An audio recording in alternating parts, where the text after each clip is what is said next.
Welcome to We the People's Forum. My name is David Lapp. I'm the director of We the People's Project, and we're here for tonight's conversation on would a higher minimum wage help American workers? So this is a We the People's Forum where everyday Americans get time at the podium. And the purpose of our forum is to hear from everyday Americans on the issues of the day, especially working class Americans who are often spoken of but rarely spoken with. And this tonight is being brought to you by the We the People's Project leadership team, of which our two speakers, Wilk and Corrie, are part of that. So our two speakers are Corrie Zech and Wilk Wilkinson. And Corrie Zech lives not too far from where I live. She lives in Middletown, Ohio. And she's a founding member of the We the People's Project leadership team. She worked at McDonald'S for 13 years before leaving that job to study health information management in college. And she just recently accepted a new position as a health unit coordinator for Cincinnati Children's Hospital. Congratulations on that, Corrie. Hey. And Wilk Wilkinson lives in Clearwater, Minnesota. He's the founder and the host of the Derate the Hate podcast and a distribution manager for a welding supplies and gas distributor. He is also a founding member of the We the People's Project leadership team. And Corrie and Wilk, so you're no strangers here to We the People's Forum, but welcome, and it's great to have you both the speakers and to hear a little bit of your experience and perspective on this issue tonight. So we're going to jump right in. Wilk, we need a temperature check for Clearwater, Minnesota. Right now it's somewhere below zero, probably close to what Sam and the others up here in Minnesota said. My computer's showing -1. The thermometer on the outside is showing a little bit less than that. So that's real stuff. It's definitely cold. Yeah. Well, Corrie, let's start with you. And the way that, if you're new to this, the way we're going to do this is we're going to have the first half of this conversation with Wilk and Corrie. They're going to kick it off. We're going to hear from them. And then during the second half of the conversation, we want to hear from you all and people who have experience on this issue, whether in the workplace, experience working in low-wage jobs, or as an employer. Maybe you're in an industry where you employ people and you have experience of this issue. So as we're hearing from Wilk and Corrie, be thinking about your own direct experience on this issue, and would invite you to weigh in and comment, and also for anyone, questions that you might have for Wilk and Corrie. So Corrie, let's jump right in. And so let's start with a little bit about before we jump in and really take a deep dive into your perspective on the minimum wage, give us a sense of the background and the experience that you bring to this conversation. So I know that you worked at McDonald's for 13 years. So tell us about that. What was that like? Give us a sense of what it's like working every day for McDonald's and what that experience was like for you. Well, McDonald's is not the only part of my work experience, but it's the biggest chunk of it. It was my first job when I was 15, and I worked on and off until about 4 years ago. So it was like a grand total of like 13 years altogether between my, I think there was 3 different stints I did for McDonald's. I worked at 3 different stores. One of them is the one actually closest to you. That is right by Kings Island. So of course, anybody who knows anything about Ohio and Kings Island knows that that's a major theme park. So of course, it's a really busy store, especially in the summer. And so I spent four summers there, and it was a great job for when I was 15, but it's definitely not a job I would tell anybody to go work full time if you're looking to actually make it on your own, because you're not going to do it. It's just, it depends on the store you're at. If you have a good store with good management that, really cares about their employees, then it's not a bad company to work for.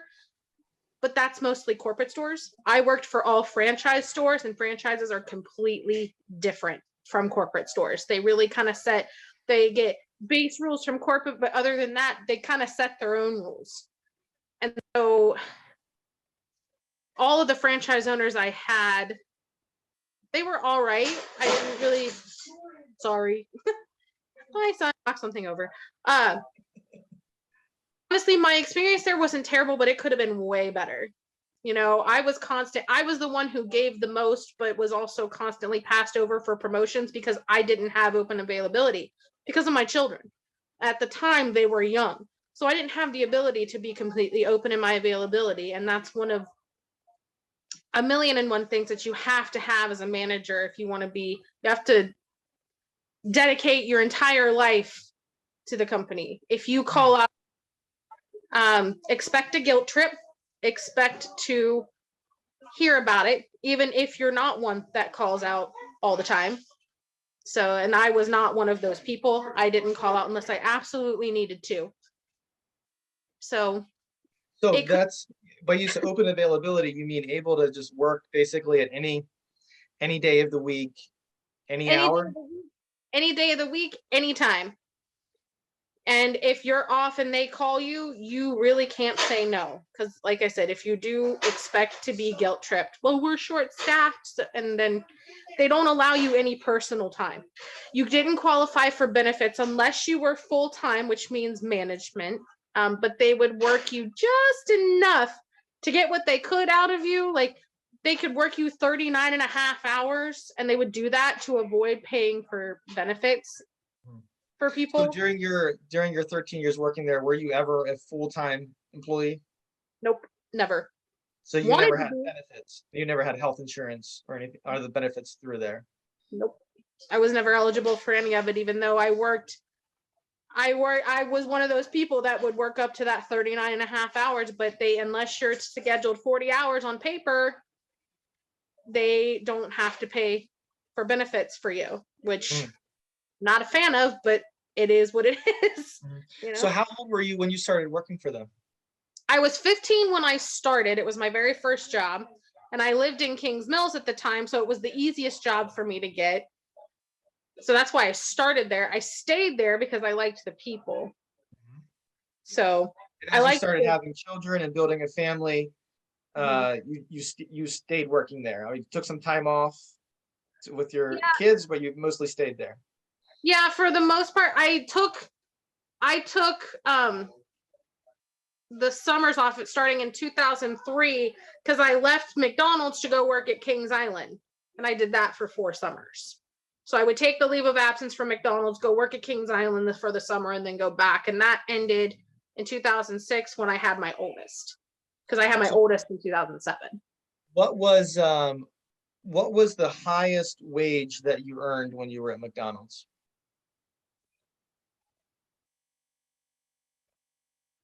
Or what was a typical wage for you? $8.75. Okay. And this is during the 2000s, and that was in 2016 and 17 when I was working there the last time. $8.75 an hour. Yep. And did you ever make a minimum wage working for them? I did when I started. When I started, the minimum wage was like $5.25 an hour. This is when you were 15 years old. When I was 15, Ohio's minimum wage, I don't remember what the federal minimum wage was, but Ohio has generally always had a minimum wage that's a bit higher than what the federal is. So I know I started out higher than the federal minimum wage at $5.25, but it wasn't much. It was like 50 cents maybe. So then eventually what led to your decision to stop working at McDonald's and to pursue this new career in health information management?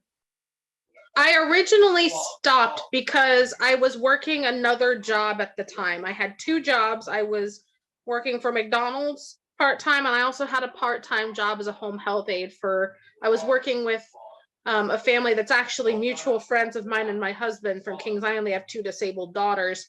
I was contracted by a company to take care of one of the daughters, the older one. And it was just getting to be too much to try and schedule between that job and McDonald's. And I was making more at my other job. So I left to pursue that job full time, and it didn't end up working out that I would ever get full time. So after that, I did that for about a year, and then I left that other job, and I've been a stay-at-home mom up until just this week when I accepted my new position, and I went back to school last summer. So Right. Great. Well, Wilk, let's dive a little bit into your story here. You've written in a blog post, you wrote that I'm not ashamed of saying, in fact, I carry it as a badge of honor, that I grew up poor. So unpack what that was like for you growing up poor, and give us a sense of what that was like day to day for you. Well, it pretty much comes down to, what a lot of people in this country, in the 70s and the early 80s, dealt with, especially in the Midwest. My father was a veteran, spent a lot of time in the waters of Southeast Asia in the early and mid 70s, came back to the Midwest. There was virtually no good jobs to be had for somebody without much of an education. Got into the construction trades, and just took whatever work was available. I mean, obviously the economy in the late 70s was garbage, and him and my mom just got whatever jobs that they could. He would work construction as if there was a room for a skilled laborer, he could work as a skilled laborer. Otherwise, just whatever work that they had available. My mom would work in the. He also worked in packing houses. Packing house is a big thing here in the Midwest. So You were growing up in northern Iowa? Northwest Iowa. Yep. So packing houses, construction, truck driving, things like that. And then my mother worked in a clothing factory, sewing blue jeans, and so miserable, low wage jobs that kept you away from your family for a lot of hours. Didn't pay a whole lot, but we made it through, and yeah, it was hand-me-down clothes. There was times when powdered milk, government cheese, whatever was available. We hunted a lot, ate a lot of venison, a lot of pheasants, yeah, it was the way we grew up. All hand-me-downs. I mean, very seldom did we ever have any new clothes. In fact, I honestly I can't remember if we had any new clothes when we were kids. But yeah, until I was in high school and making a fair amount of my own money, ever did I have any kind of nice or designer clothes at all. How old were you when you got your first job, and what were you doing there? I was 10 when I got my first job. I was 10. Actually, I had 3 jobs. I had 2 paper outs, and I was a janitor at a dry cleaning business. From 5 to 5:30 every afternoon, Monday through Friday, we cleaned the lint filters at Bogard Cleaners. Got $1 a day for that. I delivered the Golden Shopper on Tuesday afternoons, and I also delivered the Sioux City Journal every day of the week. And I was at 10 years old. Yeah, I bought my first motorcycle when I was 10. Then I bought another one, and I've been working ever since. Never had a period in my life over 37 years since then that I haven't worked. So you write movingly about this, Wilk, about your father and how your father impacted you in thinking about just tell us how your father impacted you and your and how you approach work. Well, it was pretty much a deal where I asked my dad for something when I was a kid, and there was barely enough money to put food on the table, so it wasn't a deal where he was like, yeah, we can yeah, we can go ahead and do that. I asked him for originally it was a leather jacket like Michael Jackson is what I wanted. And by the time I had saved up enough money for that, which I made on my own at 10 years old, by the time I had the money for it, I wanted a baseball glove instead. And that's when he told me, he's like, well, it's your money. You made the money. You get to decide how you want to spend it, you know. But if you get the baseball glove, then you don't get a leather jacket. And so that was the first lesson. And then, and then we got, just kept on going like that, because it was like, I know they felt bad because they couldn't provide certain things for us as kids, but what they did provide was the lessons that it took to get where I am now, the things that I have now. So in the long run, the lessons learned were far more valuable than some designer jacket or some, expensive tennis shoes or some brand name jeans or whatever I wanted, whatever I wanted at the time, because everything that I was buying was then a lesson, because it was a lesson, because if I wanted one thing, I had to give up something else. And it became a very important thing in the sense that, I learned what sacrifice was. I learned what priorities were. I learned how to budget money in certain ways. And most importantly, I learned how to work my ass off because I didn't have any other choice. If I wanted something, I had to work for it because nobody else was going to give it to me. So what did you do after high school? Did you go to college? Did you go start working right away? What happened? Actually,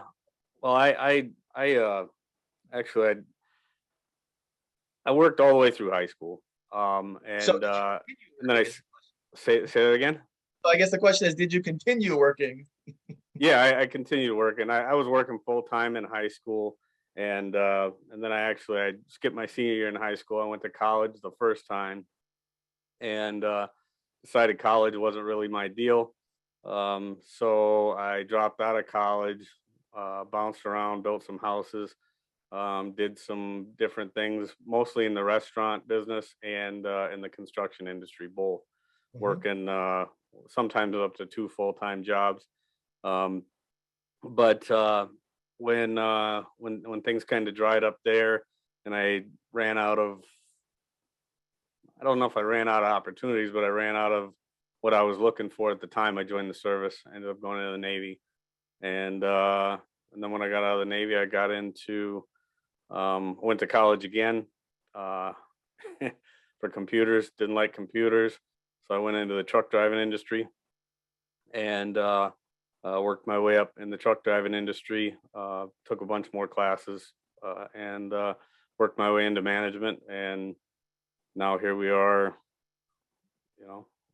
are now, and several years into my career, and now I manage people but yeah, it was all blue collar, and still my job right now is not some, anything I would consider a cushy corporate position by any stretch of the imagination.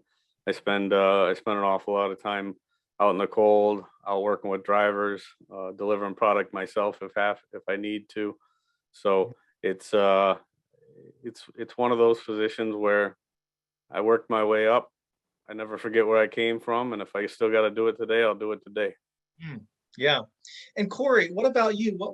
What was your family like growing up? What did your parents do for a living? So my mom and dad divorced when I was very young. I think I was like 4.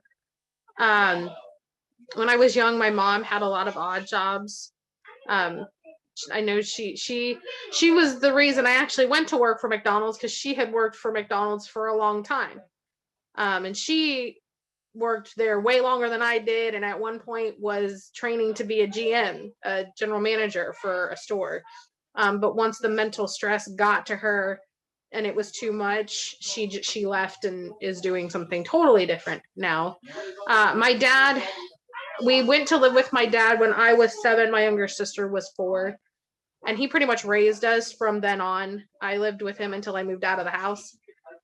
He worked for Mike Albert Leasing for 27 years and then was let go at the beginning of the pandemic in March of 2020 after 27 years with the company because I have my own personal opinions, but they told him that it was because of the pandemic and he was really close at that point. He was close to retirement at that point. He could have retired because he had been there almost 30 years. He was like 2 or 3 years away from being able to retire early from there. But now he works for an auto parts store in Lebanon part-time. My dad's physically handicapped, so it's really tough on him, and he is not able to get disability benefits, nor does he qualify for any of that. And probably making less than he was at this other job, 27 years. Less hours and no benefits. So, yeah. Mm-hmm. Yeah. So let's, I want to dive into thinking about your perspective on the minimum wage. And, part of what's interesting about this for me is the way in which we can have, Wilk and Corrie, you have different experiences, but you have a lot of commonality in your experiences, growing up in blue collar families, sometimes sounds like, struggling to make ends meet. But it's fascinating the way in which we might have similar experiences, but we have, it's not preordained that we're going to have the same perspectives on a policy issue like the minimum wage because of our experiences. And so that's one of the things I'm interested in diving into is how your experiences have informed your view of the minimum wage. So, and I did put together, I just was doing some research myself into just basic facts about the minimum wage. And so I'll just share that here on this slide. So what I found was the sources for this are from Paycor in the U.S. Department of Labor. Federal minimum wage stands at $7.25 an hour, and it's been that way since 2009. And about 2%, maybe less than 2% of workers are at making minimum wage now. Of course, states have their own minimum wages, and among the states, there's 20 states that have the $7.25 minimum wage. On the other end, California goes to a $15 minimum wage this year. And then 10 other states will eventually have a $15 minimum wage in the next couple of years. In Ohio, your state, Corrie, our state, we've got a $9.30 minimum wage.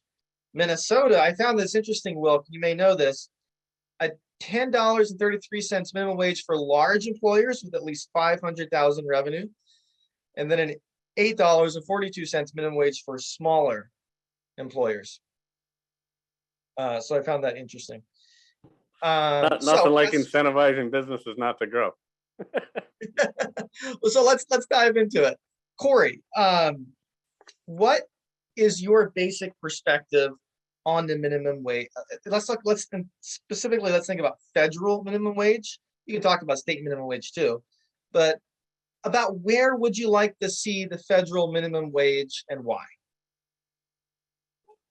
Okay, so I've had a lot of time. I've really kind of been thinking over the last couple of days since we really solidified that we were doing this, and it just kind of reaffirmed what I had already known my position to be, and that is I think the federal minimum wage needs to be at least $15 an hour, because and even then, that's still not enough in any state in this country for a 40-hour a week, someone who works 40 hours a week to make market rent in any place in any state. But I think that would be a step in the right direction. Setting the bar across, like setting the federal goal so it's the same across the board, and then leaving it to the states to figure out if they want to go higher or keep it at least having that $15 an hour, I think would make it so that people in low wage jobs can at least attempt to make it on their own. I'm thinking more about like single mothers or single people who don't have any children, maybe college kids, or someone who might be in a bad situation. They move out of their parents' house early, so the only job that's available to them is some low-wage job like a McDonald's job. And I think it needs to be that way. And I know a lot of people, at least people that I've talked to and had experience with, have said, well, those jobs don't deserve $15 an hour because they don't do enough work for it. And I'm here to argue that that is not the case.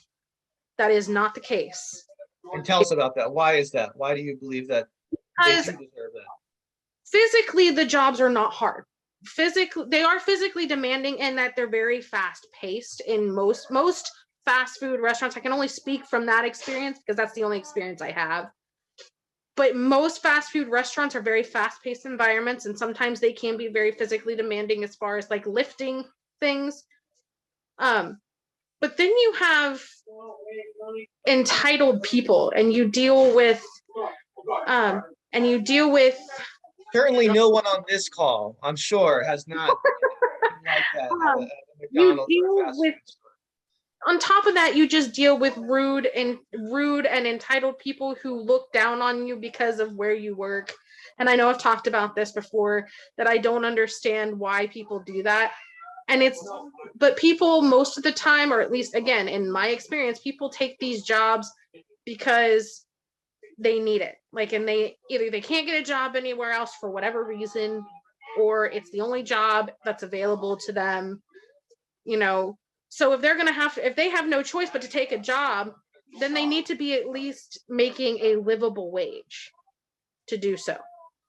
Because I don't think that that's too much to ask from the government, and to at least set a limit that can at least provide some relief to people who are suffering, killing themselves for jobs that don't care about them at all.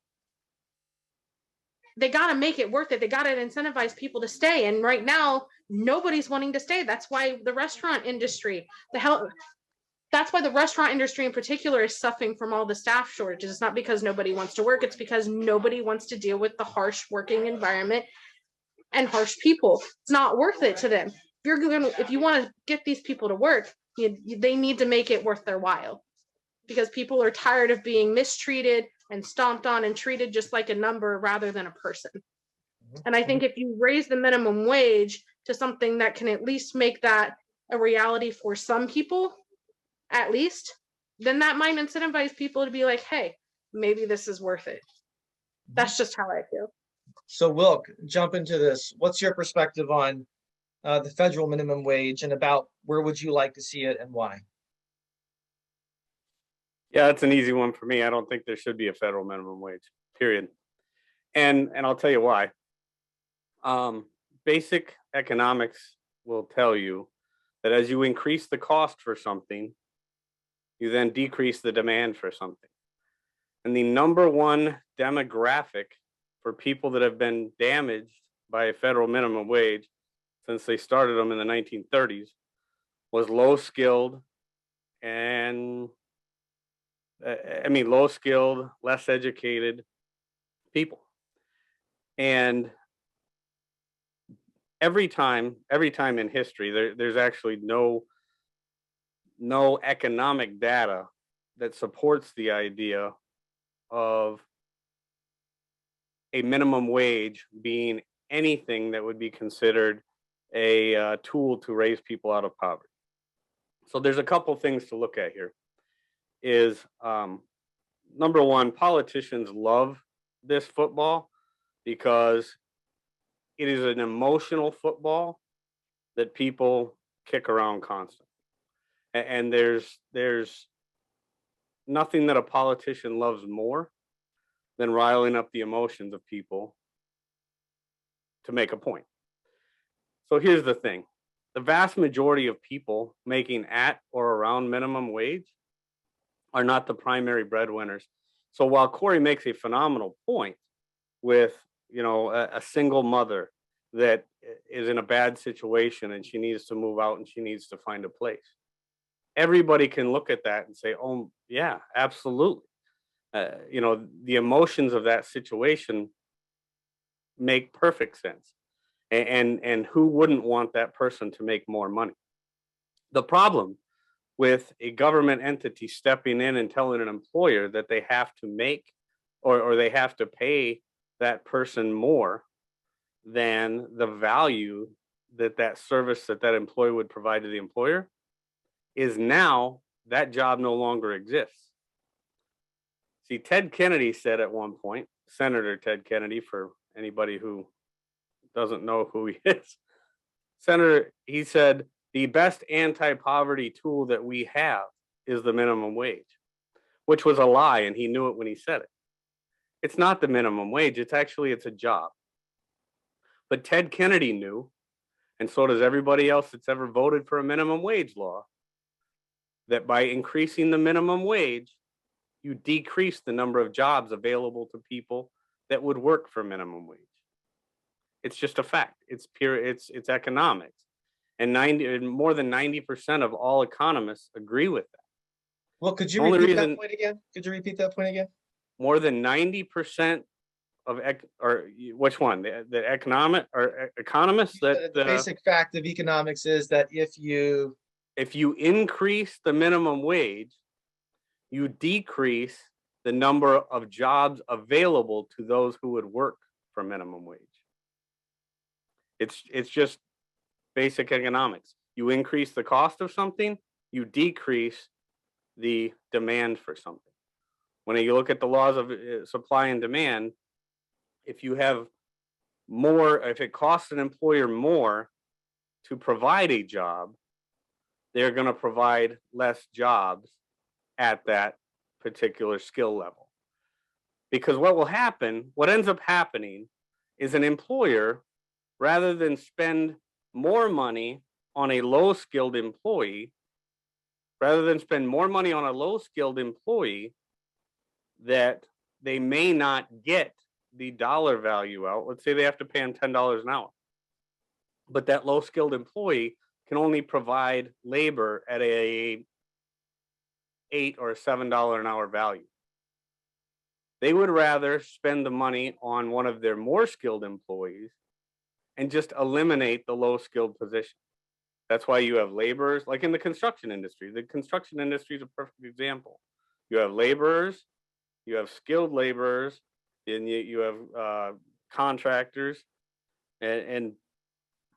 But if you're forced to pay an unskilled laborer more than the value that they provide, that job is just not going to be there.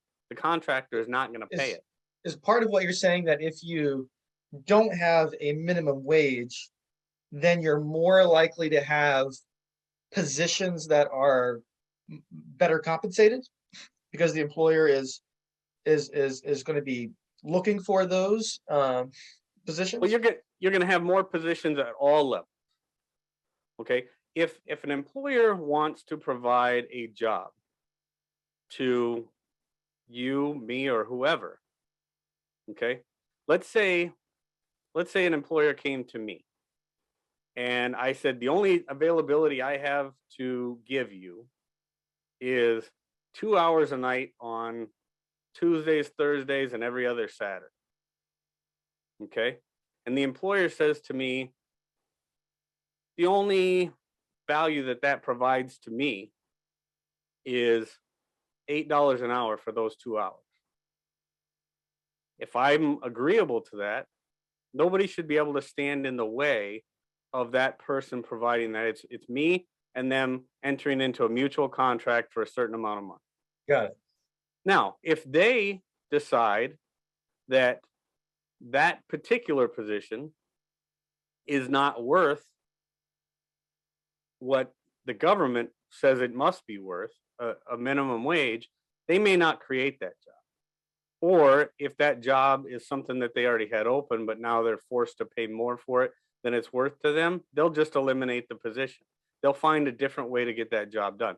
They'll either do it themselves, they'll have somebody else, one of their more skilled people, do it. Maybe a more skilled person can do it in half the time, but they don't have to pay, all that extra money. I mean, it's just, doesn't make sense for the government to step in and get in the way of a mutual contract between two willing parties, and especially when the deleterious outcome of that force that the government puts on that employer has all the negative consequences. It just, So I want to it's see, not. I'm sure, I'm going to go to you, Corey. I'm sure you have thoughts brewing in your head. I invite you to respond to any of this and provide your own perspective based on what you've heard. You're muted, Corey. Okay.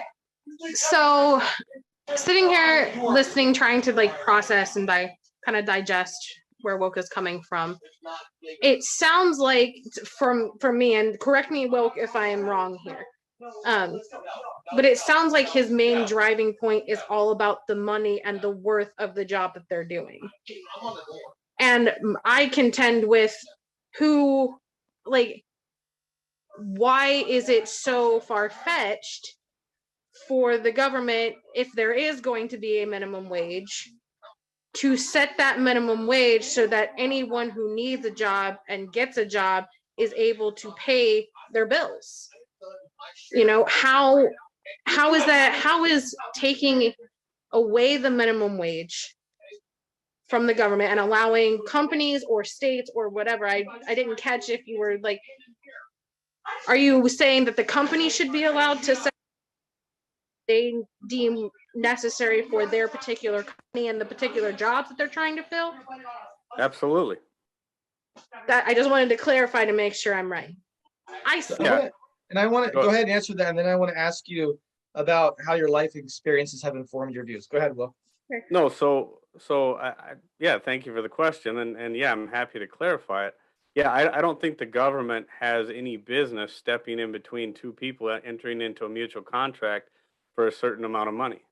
If I decide that I am going to go to work for a company and they offer me $8 an hour, and I'm more than happy to do that work for $8 an hour, because my labor, my time, the time that I'm willing to spend doing whatever task they ask me to do, if I feel that that's worthy of $8 an hour, and the company believes that that provides $8 an hour worth of value, I don't think the government has any business stepping in between that mutual understanding that I have with the business. Now, the business ultimately is the one that has to pay the bills to keep that business in business, to keep that business operating.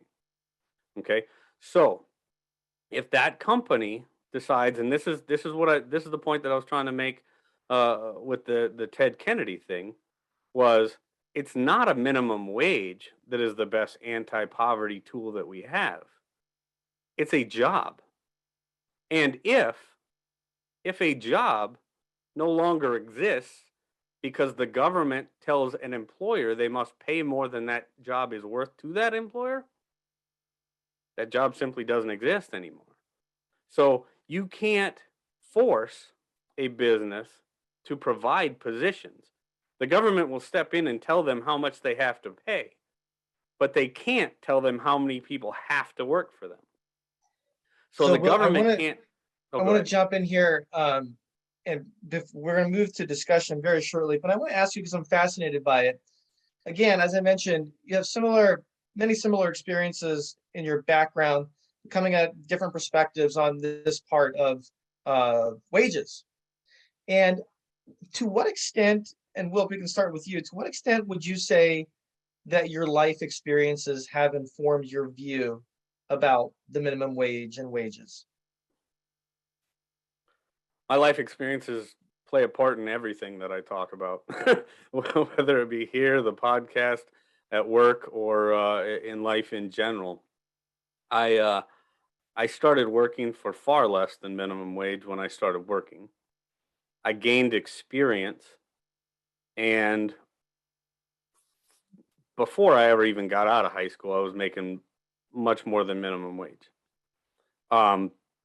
So with that being said, the most important part of my life experience that plays a part in this discussion is the idea that low-skilled labor is generally the labor that gets people experience to get out of low wage jobs. So what I mean by that is if you go back to the time in this country before there was a federal minimum wage imposed on all the businesses that choose to operate in this country, the unemployment rate was much lower. The rate at which people became experienced in whether it be the trades or construction trades, truck driving, restaurants, any kind of especially blue collar work, mostly blue collar work, but especially blue collar work.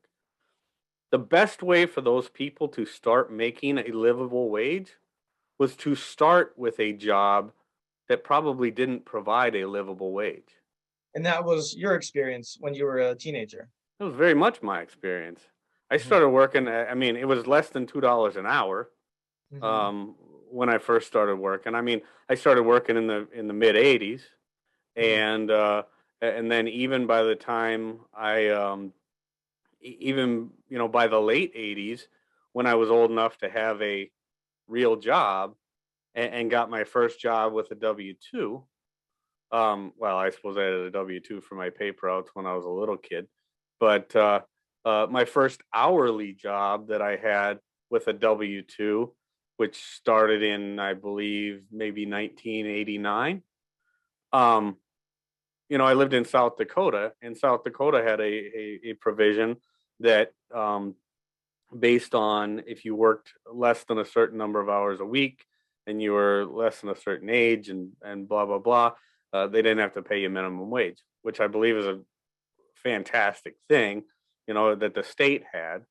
And just let me be clear about something. I'm fine if a state decides that they want to have a minimum wage law. People have the opportunity to leave a state. Not everybody has the opportunity to leave the United States. Yeah. But anyways, with that being said, and look, I know there's more to be said here, but begin wrapping it up. Then I want to hear from Corrie. Yeah. Let me just wrap it up real quick. With that being said, by starting out at that low wage, I built up enough of experience, and literally by the time I was 17, I was making far more than minimum wage because of the experience that I had from the jobs that I had prior to then. So, I So the answer is very much. Your life experiences have very much influenced your views on this, is what I'm hearing. Absolutely. Yeah. Corrie, what about you? How would you say that your life experiences, and to what extent has it affected your view on this? I come from the standpoint of somebody who has worked those low wage jobs because I really haven't had much of a choice. I tried to go to college right out of high school. It did not work out for a lot of different reasons.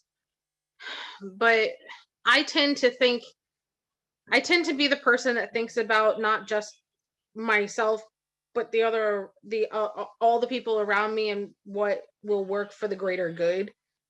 For me personally, not to say Wilk doesn't do that or anything, but that's just like my personal belief in it. And my life experience has very much been that, I've worked low wage jobs, not because I didn't want to get like a better job or anything. It was that the opportunities, number one, weren't there for the field that I wanted to go into when I did go to school the first time.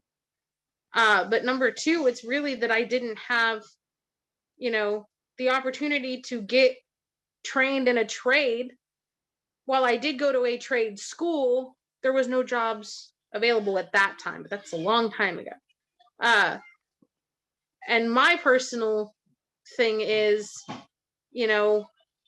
I did not grow up the same way that Wilk did. Like we definitely didn't live lavishly, but I never wanted for anything. My dad always had a decent job and made enough to pay the bills. And, my sister and I were always fed, always had clothing. I chose to start working when I did. I didn't have the same experience that Wilk did, where he didn't have much of a choice when he was that young. I did. So that's where my life experience was. I chose to start working the job that I did versus, Wilk, who didn't have much of a choice at that time if he wanted something. And that's where I think my life experience has played into this, because I think that no matter the job, whether it's if it's a higher skilled job, then absolutely people should be making far more than minimum wage. But I think that having somewhere to start, so that no matter what the job is, people can still live, because not everybody has the opportunity to go get a higher skilled job. Sometimes that's all that's available. And I don't think it's very fair to say, well, just because you don't have a certain skill, your time is not worth your ability to live. Like, you're not worth us paying you so that you can live and pay your bills and all of that. And I think that's where my life experience comes in, because I've had to struggle with low paying jobs that didn't afford me money to pay my bills that I had especially when I had young children. Thank God my children are older now, so that's not as much of an issue. But I think lower paying jobs people who work low paying jobs, no matter why they're doing it, should not have to suffer in poverty just because they can't get a better paying job. All right, so Wilk and Corrie, you have opened up this conversation in a wonderful way. You set the table. And what I want to do is we want to expand the conversation, and in two ways. First, so one thing, this is not a debate. We're not here to debate Wilk and Corrie on the issue of the minimum wage. What we're here to do is to deepen the conversation and enrich the conversation with our own experiences on this issue. So we especially want to hear from, if you've worked in low wage jobs, or you're an employer and you hire people who are making low wages. We want to hear from you. We want to hear the kind of more of the nitty gritty, the realities, the experiences of people who are experiencing this issue. So go ahead and raise your hand and make a comment. Everyone else, if you don't have specific experience to speak to, but you might have a question for Wilk or Corrie, we want to hear from you. We want to hear from your questions. And for the question part, I see hands starting to go up, and that's wonderful. For the question part, I want to just show you some elements of a good question that we try to follow at Braver Angels. This comes from Bill Doherty, who's the designer of the Braver Angels workshops. And so as you think about questions for Wilk and Corrie, 4 elements of a good question. One, it's not a gotcha question. And what we mean by that is you want to learn something about someone else versus wanting the other person to learn from your question. And it's a question that they can actually answer. It's not overly technical. And finally, it's straightforward. It doesn't carry an assumption that the person might dispute. So those 4, let's keep those in mind as we're asking questions. All right, again, got an experience? Raise your hand. We want to hear from it. Got a question? We want to hear your questions. So Annette, I saw your hand first. You got a comment or a question, Annette? I have a comment. I've got a long working history as well, and I've lived in a lot of different states, and wages have, fluctuated between states, between jobs, but something has been fairly consistent. The restaurant industry in particular has traditionally paid a non-living wage because you can make tips. And without a good minimum wage, a lot of people in the restaurant industry, they really can't make it. And it's not right, just flat out. But having said that, also, I found over the years that if I've started out at a halfway decent wage that I could live with, um, it's depending on where you live, the cost of living has also affected that. So while a good wage in Ohio, for instance, where I did live for a time, or North Carolina, is not the same as Baltimore. So, you work up. I started out at like 9.25 an hour in Baltimore, which I found out was pathetic, but I was insecure and didn't know what the actual starting wage was for my job position at the time. And somebody took advantage of that. And I worked up to, after 5 years, I worked up to $16 an hour in Baltimore, which is still not that great. I'm talking like maybe 8 years ago. And that was my last halfway good job. I had insurance opportunity, although I couldn't really afford the insurance. But uh, anyway, after moving to Western North Carolina or Western Maryland, I've realized that what used to be a standard that you could work your way up based on your skills, based on your experience, now somebody's worked up to this amount of money over years and years of trying hard, and suddenly somebody new comes in. And is that really fair for them to start out at a wage that is higher than you've had to work up to? And I've seen a lot of that lately. Um, Kind of a rhetorical question, but I've also discovered a trend that's changed, and it used to be experience counted for something. Now, if you don't have a degree, if you don't have an education of some sort, they don't even want to look at you. And so I do believe there should be some sort of a standard for what people have to pay as a start. But they should also have to raise if somebody else is making less than that and they've been there, they need to adjust that one also. You know what I mean? Because it's ridiculous. It's no wonder people are frustrated.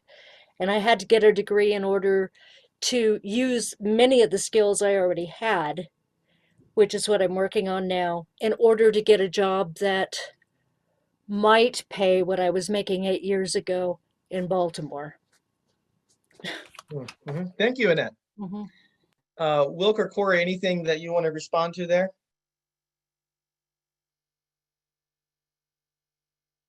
Yeah, I just, thanks for sharing that. The one of the things that I see too is the fact that as market forces work in the industries, to get new employees to come on board, at times you have to pay some of the people that are coming on board. You have to pay them at or sometimes above what the people that you've had working there for a decade are. Just realize that just because they haven't worked there for 10 years doesn't mean they haven't worked somewhere for 10 years. And now when you talk about experience, you talk about skill level with certain jobs. Now, if you want to talk about skill level or tenure, they're two entirely different things. Because some jobs you can work at for a year and be the best person at that job.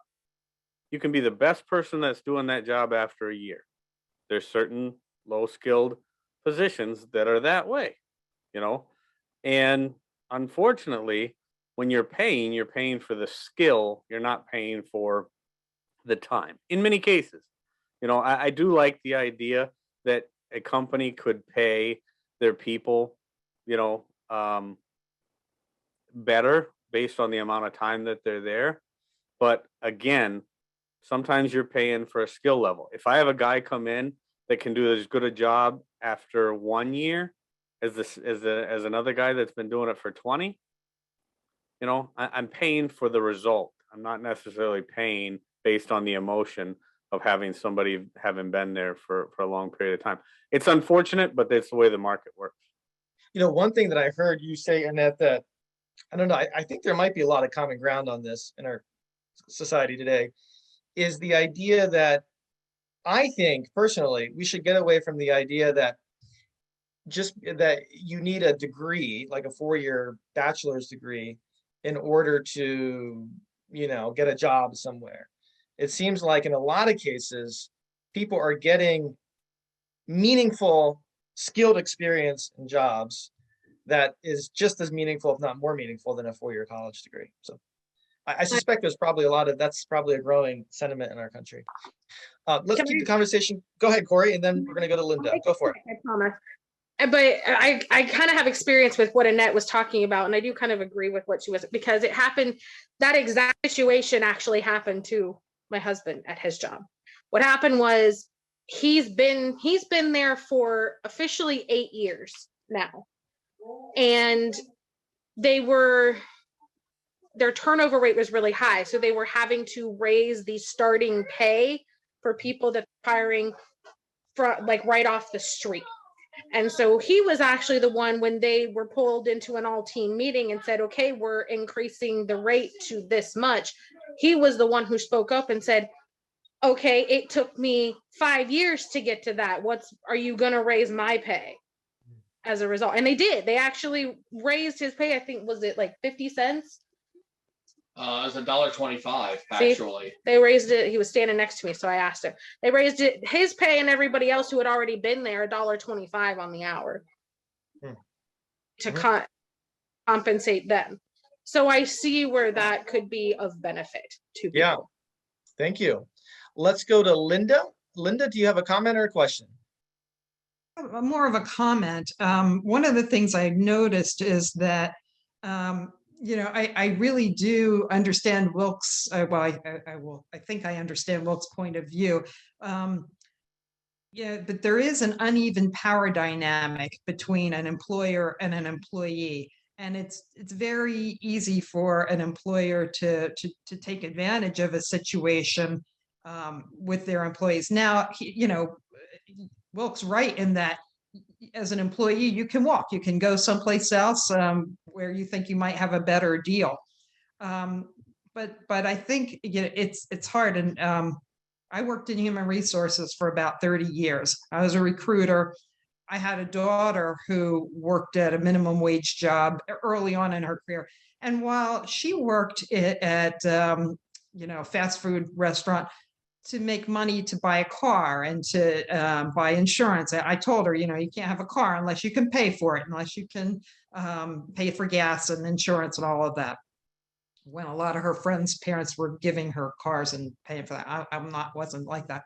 But she would talk to the people who were working there and find out that her friends who were same age, they were taking the money home, and that was grocery money for their family. That was, and she was beginning to realize that for some of them, they were living on this, and how difficult that was. Is it the society, is it the employer's job to provide a societal, living wage for people? It's very hard. It's very hard to tease that out. I did want to make one comment. One thing I noticed too is that there's a gender dynamic here.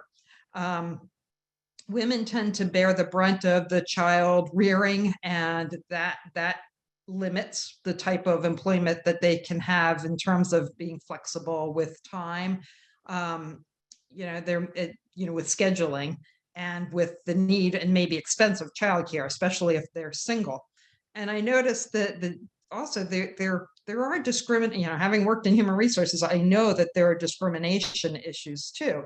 That if there's a wealth of employees to choose from, you tend to choose people who are more like you, and that tends to leave out groups of people.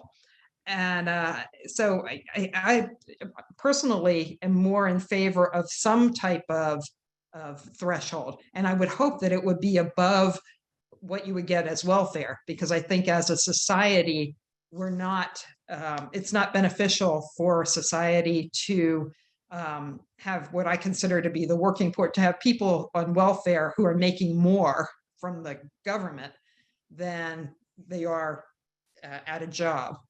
Now, is it the responsibility of the employer to foot that bill? No, Wilk has a point there. I don't know. But perhaps we should say that if you're not providing a living wage for your employees, that perhaps you shouldn't have as many employees. Maybe the only jobs you should have are jobs that make a living wage threshold. I've heard that argument too. That's my comment. Linda, thank you. It's fascinating, hearing you come from a human resources experience there, and it's fascinating. Thank you for sharing. So Len, do you have a question or a comment? I guess a comment. I'd certainly like to hear people's, response.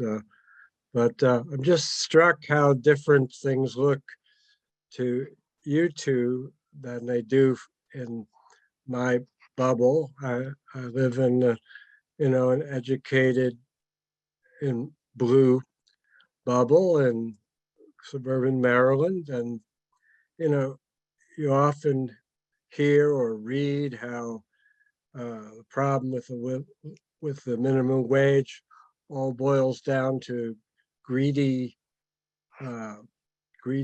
entrepreneurs, business people, and that they could easily, the assumption seems to be they could easily provide the minimum wage. So it's, especially in Wilk's cases, interesting how, he and Corrie are not business owners, and yet they understand business a lot better than people who are wealthier around me do. So I'm wondering what you think about that. The disconnect and lack of understanding in different parts of the country of each other. Thank you, Len. Wilk or Corey, you want to comment on that? I'll jump in here just real quick. Yeah, Len, there's a huge disconnect between academia and reality. There always has been. And you make a great point. You make a great point because people that have never lived it are the people who are making the decisions. And that's why we ended up with a minimum wage in the first place. See, there's always unintended consequences to things the government does. And there's always unintended consequences when academics get involved. And I'm not here to rip on anybody on this call that might be a so-called academic. But the thing is the reality is before we had a minimum wage in this country, there was far less unemployment. There was a far higher labor participation rate. There were better wages and more even wages for the vast majority of people that were out there. And the reality is now, to Linda's point and Corey's point, when we start talking about a living wage, as you increase what an employer has to pay for unskilled labor, not only does it decrease the number of jobs available in unskilled labor, but it also increased the cost of everything. Okay, so what happens is now you have less people working, you have more expensive goods, so the overall rate of poverty goes up and the labor to participation rate goes down. And we'll wrap it up here in 15 seconds because I want to get more voices in the conversation. That's the big point that I wanted to make there. This is not not an easy topic, but what it has become in the past 90 years since they instituted minimum wage laws in this country is a terrible thing and a disproportionately bad thing for low-skilled minority and women in this country. All right, let's leave it right there, Wilk. And this comment, Len, what you said, and Linda, what you said makes me think, if you are somebody who you're an employer or you're coming from the perspective of management, and love to hear your perspective on this conversation, how you make sense of this conversation, and how you deal with it in your experience. Kevin, let's go to you. Got a question or do you have a comment?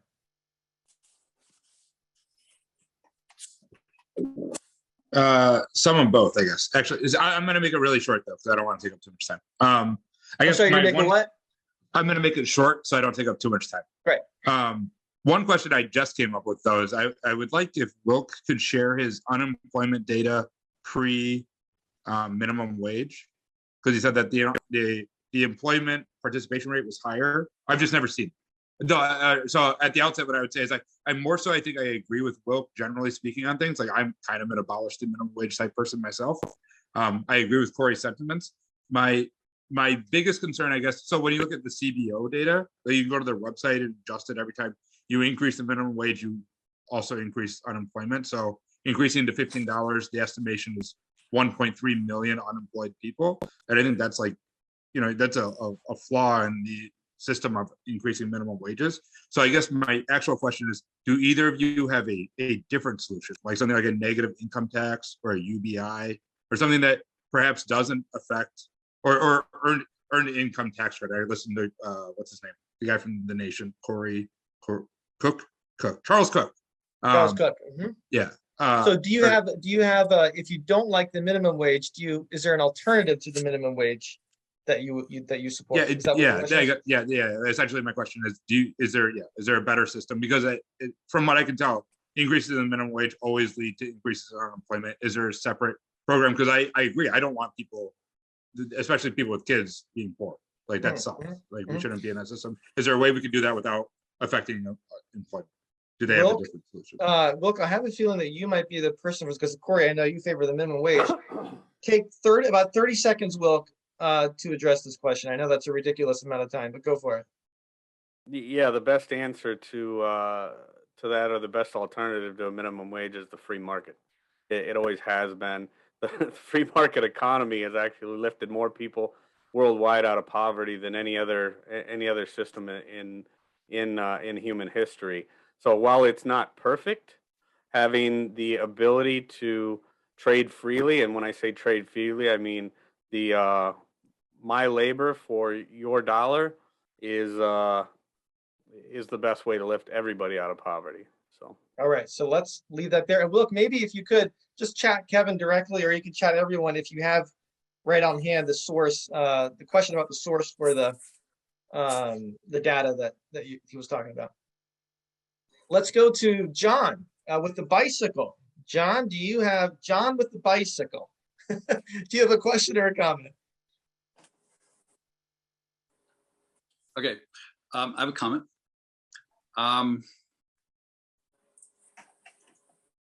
First thing I did when I saw the background, is it Wilk? I saw the background, I'm thinking, what's this no hate thing? So I looked that up real quick, so I wanted to know what this is. Anyways, a little bit of background. My father was a bank executive. He had lots of money. My first job, I was 14 years old. I got a job delivering newspapers. The reason I got that job is because I wanted to get a jacket. And he said, well, you better go get a job and get that jacket. So when all through high school, I wanted this, I wanted that. Well, you better go get a job so you can get it.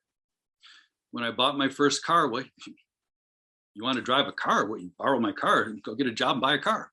So since I was 14, I've been working. He's never given me nothing. So I'm not some silver spoon kind of guy. I do have a bachelor's degree and a master's degree. At first, I used to teach. I taught economics.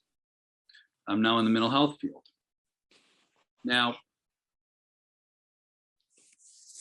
in economics, all the stuff I read in the book, when I started looking to see how it works in the real world, I learned it's a bunch of nonsense. So with all due respect, a lot of these market laws and facts and all this stuff that you're coming out with, I also used to be a history teacher. I understand your perspective, but when you look at reality, it's very different. If you look at Europe, people make a lot more than we do. When you look at how much does the owner of the business make versus the employees, the discrepancy is much smaller. The people are more productive. The people are out sick less. The people are happier with what they do. I've been working a long time. I've gone through lots of minimum wage raises. Every time the minimum wage gets raises, all these companies come out like, oh my gosh, we're gonna have to lay people off. We're gonna have to fire people. We can't afford to pay all these people all this money that they're going to be. We're gonna have to pay them now. Businesses never go out. People don't lose jobs. What happens? People have a little bit more money, So they can save a little bit, spend a little bit, pay off some bills. They can go and even spend some money at these companies that are complaining about, oh my gosh, I'm going to go out of business, I have to pay these people more money. Now, as far as going from $7.25 to $15 an hour, that's a huge jump. Will that make an impact? Oh, absolutely. But historically, there's been small incremental increases, and this does nothing other than put a little more money in people's pockets. Look at the dude out in California, the tech guy. He said, gee, my work is I can't afford to live here. This is terrible, you know. So he started paying them all $70,000 a year minimum, so he can at least afford to live out in California. It was maybe a couple of months ago, my brother sent me a little thing about him. Goes, John, did you ever hear about this guy? Yeah, I heard about this guy a few years ago. I think his name is Dan Price, if I'm not mistaken. Yeah, he's still in business. Still, he's making more money than ever was. The business is doing better than it ever was. So, and wrap it up in about 10 seconds, John. Okay. So the thing about minimum wage, what you're saying about hurting businesses, it's simply not true. It's just when you look at reality, when you look at history, when you look at what happens when these things do that, when you look at people who are more equitable with the corporations, more equitable with the money that they have, what you're saying just is not what happens at all. So. All right. Fascinating. Thank you we got an economist in the house. Thank you for sharing your experience and perspective, John. Wilk and Corrie, I know that you've got things you want to say. I want to get some more voices in the conversation here. Margaret, it looks like you're at the beach. Margaret at the beach. Do you have a question or a comment? Oh, you're muted right now, Margaret.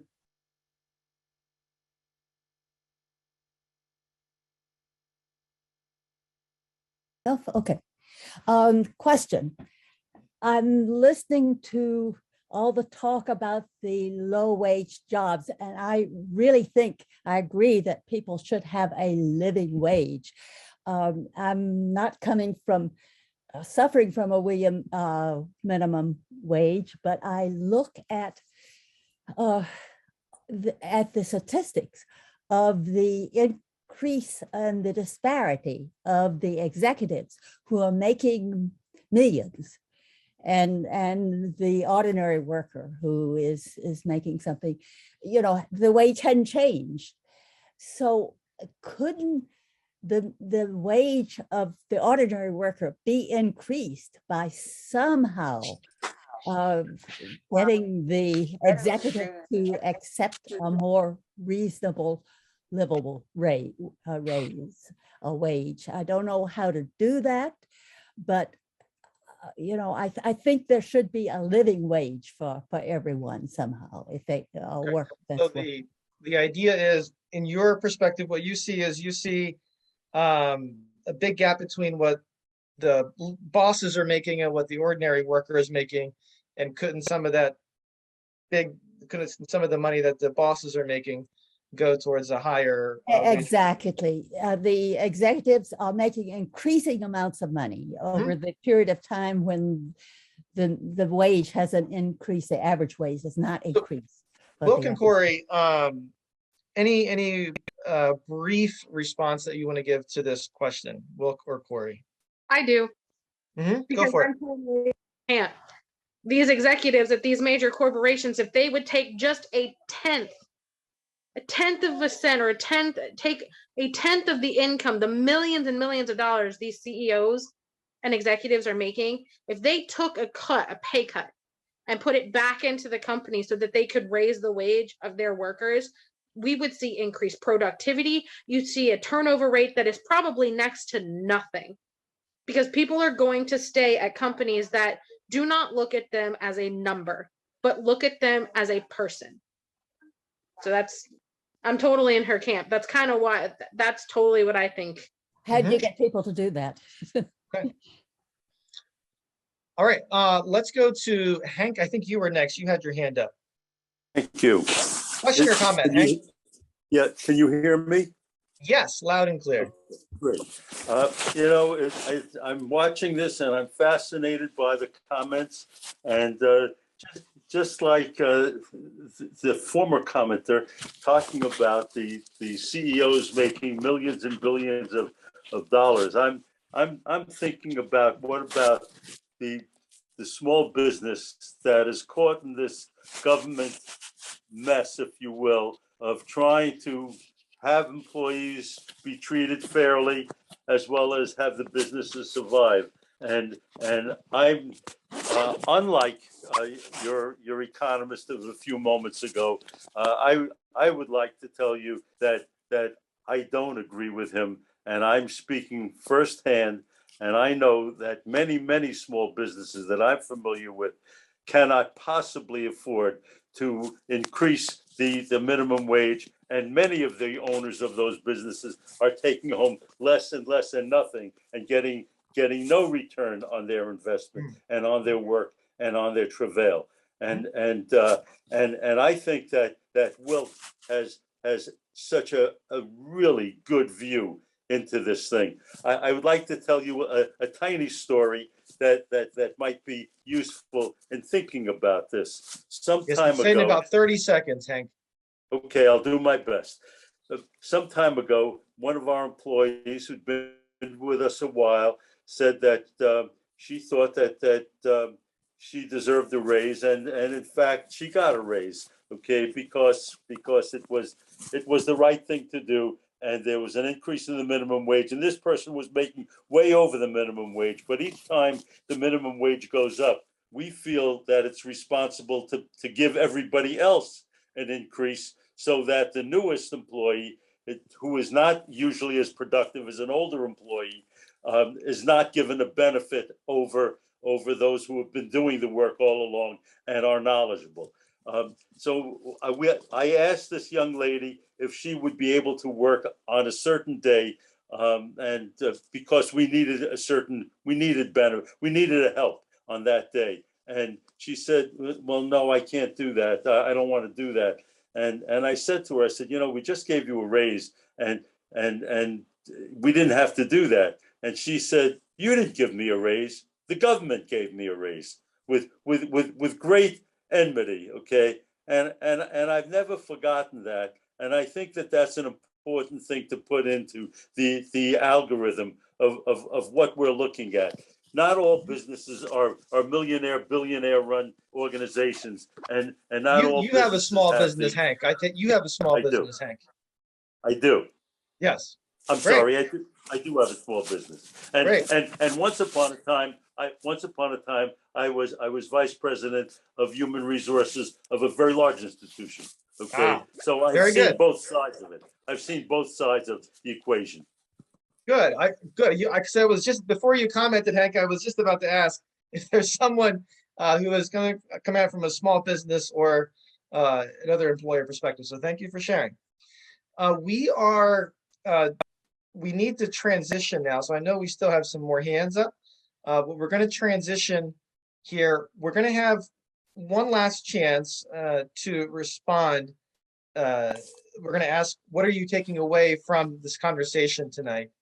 But for now, I want to, and we'll have a final word from our speakers as well.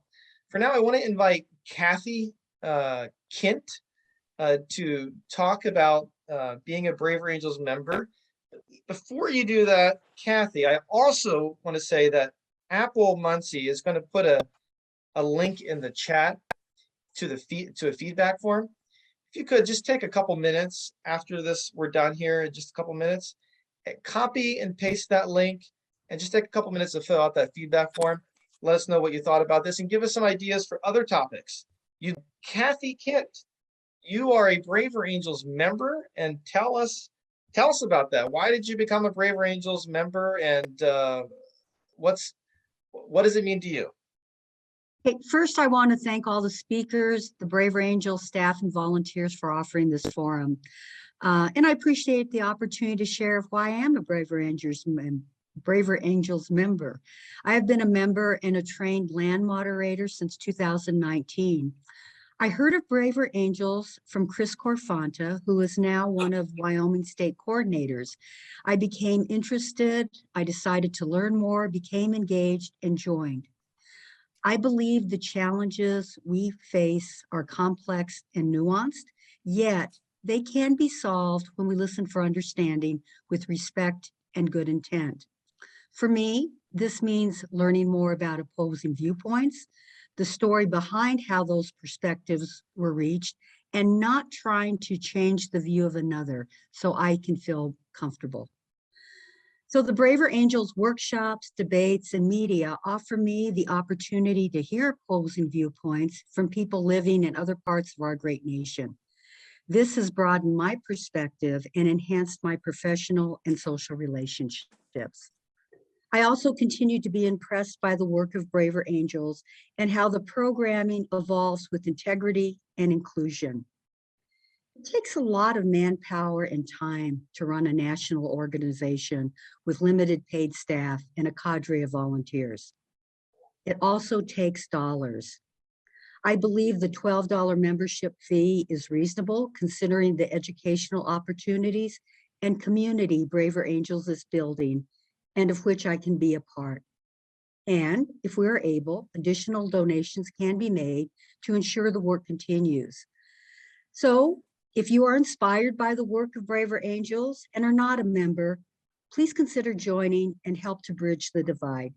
Thank you for letting me share. Great. Thank you, Kathy. All the way from Sheridan, Wyoming. Which it is now a balmy 17 degrees. Woo! I love it.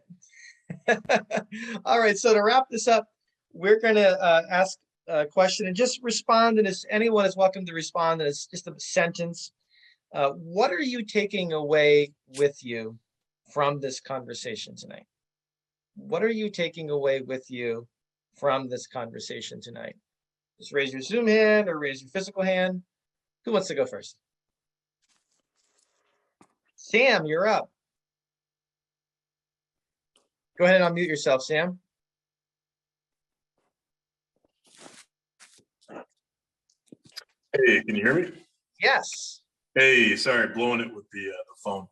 I really appreciate the perspectives that everybody shared. What I'm taking away, honestly, is that there are, pressures that small businesses face around minimum wage that are very real and worth taking into account, but that I feel like are maybe a subset of what's going on with kind of a larger, discussion of minimum wage when it's applied to sort of a population of people working for businesses of very different sizes. I'll just keep it brief, but that's just what's on my mind. Thank you, Sam. David's iPhone. Hey, everybody. Sorry for the phone connection as well, but I just wanted to weigh in for a brief moment here. I tend to usually find myself plopped right in between the red and the white and a lot of different issues, or red and the blue, excuse me, a lot of different issues. And this one is kind of no other. I think to this last speaker's point, it is important to listen to really all sides of the situation. There's something that low-wage earners can learn from their employers and those who have control over their compensation, and then vice versa. The challenge that I run up against is when we define some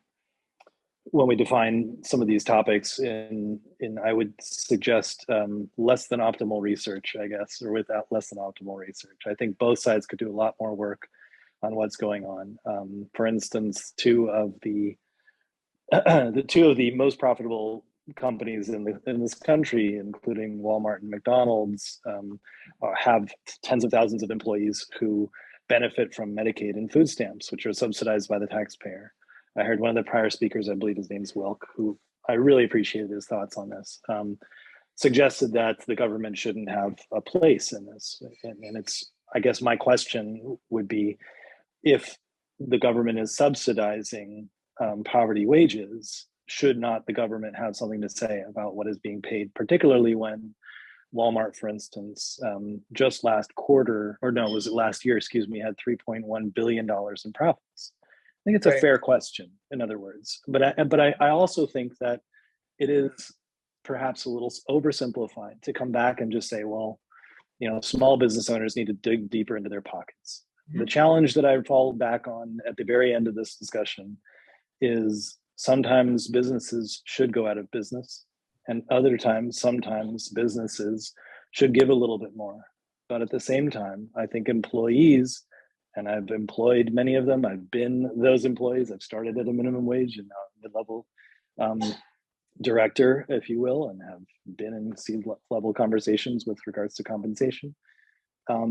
I think all the way around, all parties need to give a little bit more and ask for a little bit more of themselves in order to come to a better agreement on this. Thank you, David. Sure. Anyone else on just briefly a sentence or so on what you're taking away from our conversation tonight?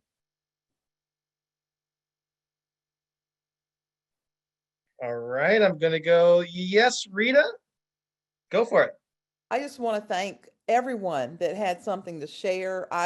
I'm always so interested in the personal stories because they are so informative and they show a side that I don't always see and gives me deeper food for thought. So, and I really, really do appreciate both of the speakers tonight. And I think they did a fantastic job and appreciate, you can hear the passion also. So thank you so much. And thank you for all your stories that y'all shared. Mm-hmm. All right, let's go to our speakers to hear from our speakers. The final word. Wilk, what are you taking away from this conversation tonight? Well, I've took a lot away from our conversation tonight. All the questions after Corrie and I's initial conversation have been absolutely fantastic, and just the engagement from everybody. I want to thank Corrie first of all for again playing her part in this. I mean, great information, great stories that she shared. Just her testimony on her story is important in this conversation. And much like David said, I think there's a lot of, and I mean David, when I say David, I mean David's iPhone. I think there's a lot more that people could share, and a lot more that both sides could do to come to common ground on this, because it's a very complex topic. Like I said, one side of it's very, very emotional, and the other side is very, very technical and pragmatic. And when it comes to me, I look at everything first and foremost through the scope of freedom. So whether it be because of my dollar or my time or my safety or my everything, I look at everything first and foremost through the scope of freedom. And I think that in my opinion, through my personal life experience, always produces the best results. So, when Hank talks about, being a business owner and having to deal with this from a business owner's perspective, I think we also need to realize that the vast majority of people in this country are not employed by super wealthy CEOs. They're employed by small business owners. To John's point, when he talks about it simply isn't true that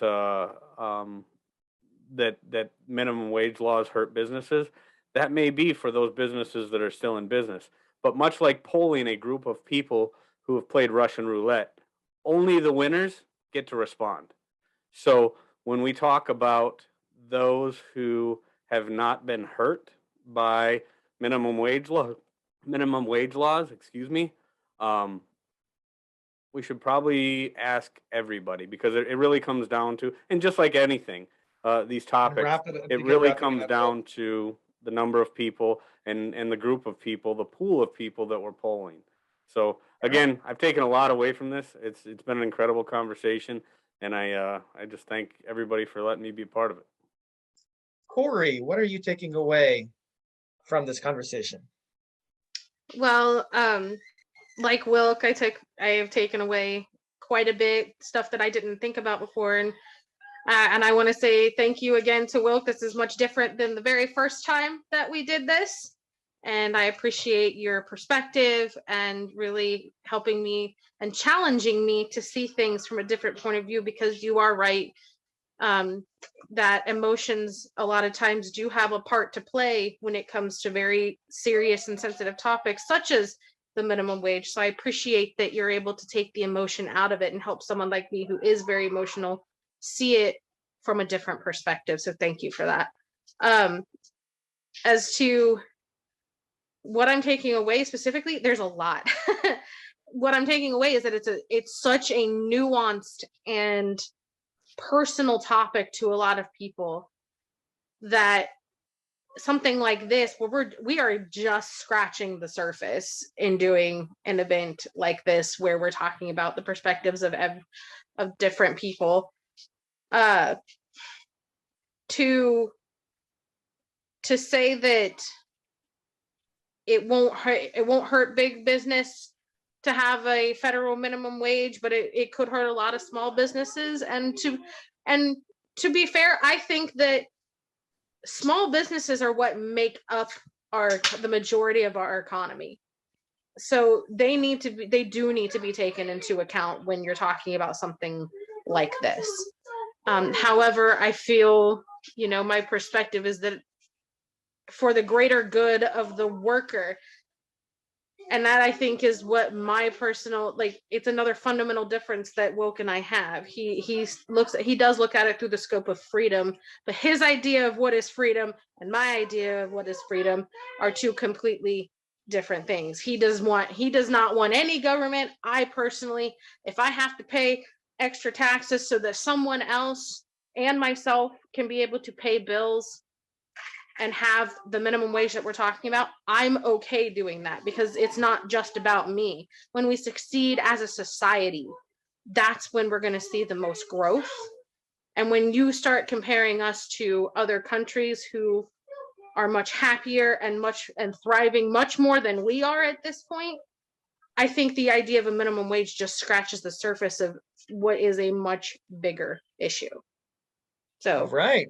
Well, part of our purpose here is not only to find common ground, but to clarify differences and to expand the conversation. And I think we've done that. So thank you very much, Will, Corrie, and everyone for adding your experience and perspective and questions to this. We look forward to the next time We the People's Forum. We usually are here the second Monday of the month. So we'll see you in February. All right, let's go out there and build a house united, everyone. Take care.